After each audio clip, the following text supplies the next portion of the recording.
संगवारी हो हमारे साथ में है ससुराल फिल्म के मुख्य विलन हैंडसम गुड लुकिंग और संगवारी हो इतना ज़बरदस्त कि आप मत देखूँ ना तेखर बाद ही मज़ा जो आई वो देखे के बाद ही आई। तो आप मन बिल्कुल छुट्टी चला था भी देखो हमन अभी गोड बात करथन अजय जी के साथ में। सर आप मन की बहुत बहुत स्वागत है। अरे थैंक यू, धन्यवाद। जय जोहार, जय छत्तीसगढ़, हैप्पी न्यू ईयर सभी को।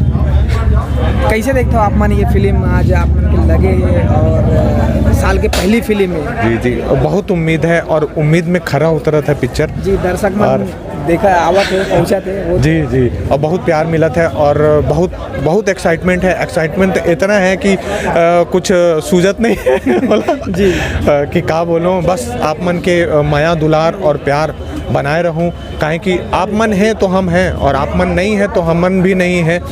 तो भारी मात्रा में आओ और ससुराल एक बेहतरीन पिक्चर बनी है और आपके सामने ही है।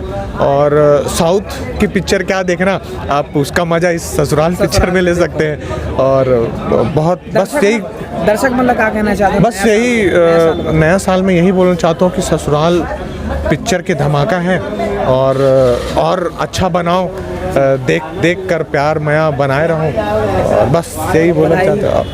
और आप मन के नया वर्ष के बहुत गाढ़ा बधाई। धन्यवाद। धन्यवाद।